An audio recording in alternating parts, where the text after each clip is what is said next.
Hi hello नमस्कार.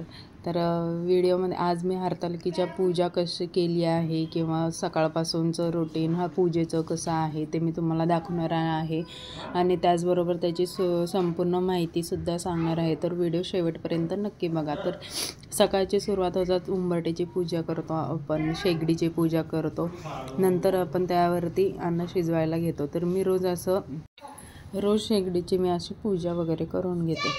तर श्रावण महिन्यापासून सणांना सुरुवात होते, ती साधारणतः दिवाळीपर्यंत. दिवाळीनंतरचा ऋतू इतका सुंदर असतो की वसंत ऋतूच्या आगमनापर्यंत प्रत्येक दिवस व सण ही एक पर्वणीच असते.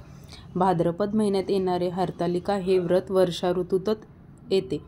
वटसावित्री, मंगळागौर व हरतालिका ही महाराष्ट्रातील स्त्रियांची अतिशय आवडती व्रते. त्यात ही हरतालिका व्रताचे खास वैशिष्ट्य. या व्रताची देवता भगवान शिव व पार्वती माता आहे.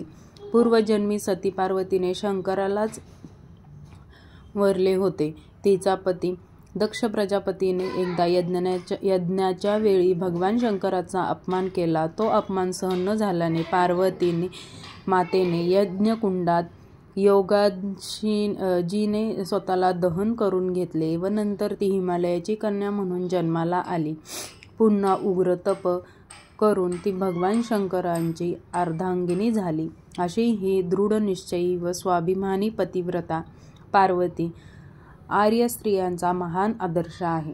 म्हणून तिची पूजा करून पतीला उदंड आयुष्य व आरोग्य मागावायचे असते आणि स्वतःचे सौभाग्य अखंड राखण्यासाठी तिची प्रार्थना करायची असते.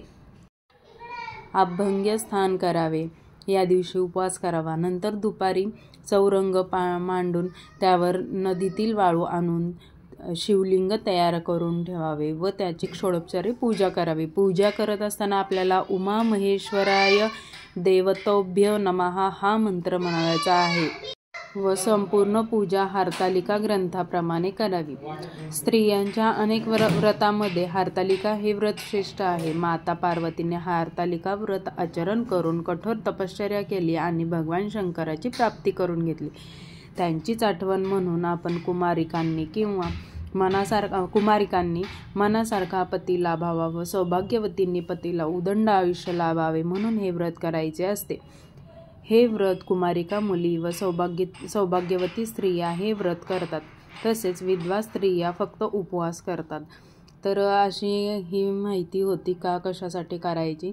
तर मांडणी तुम्ही बघू शकता मी केलेली आहे. पहिला गणपतीचा अभिषेक केलेला आहे आणि गणपती सुपारी म्हणून ठेवलेली आहे पानावरती आणि नंतर शिवलिंग स्थापन केलेलं आहे आणि मी सखी पार्वती म्हणून दोन्ही वालिकांना ठेवलेला आहे. एक माझ्याकडे होती आणि दुसरी मी वाळूची केलेली आहे.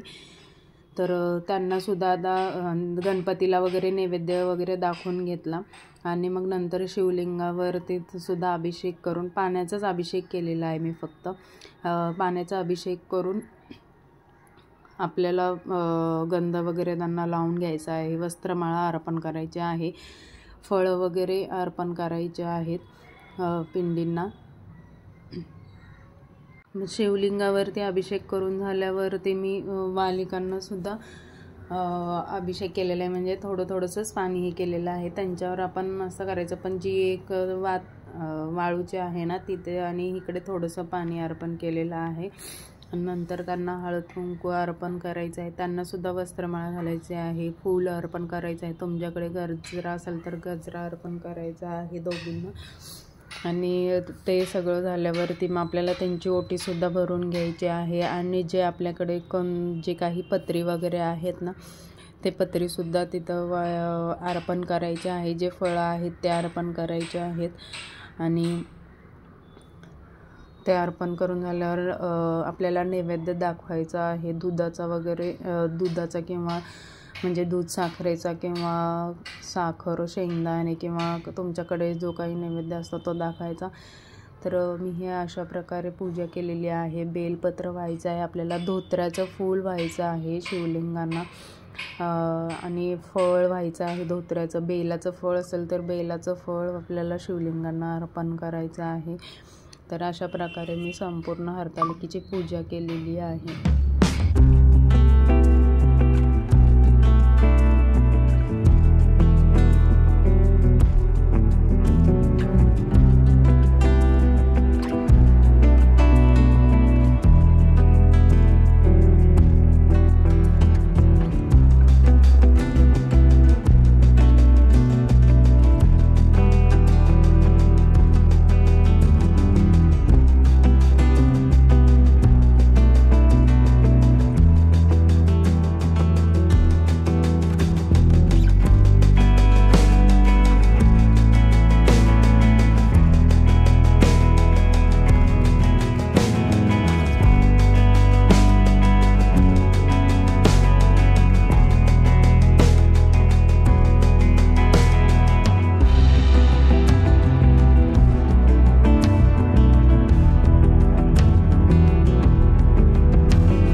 कथा वगैरे वाचली, गणपतीची आरती केली, शंकराची आरती केली आणि हरतालिकेची सुद्धा आरती केलेली आहे.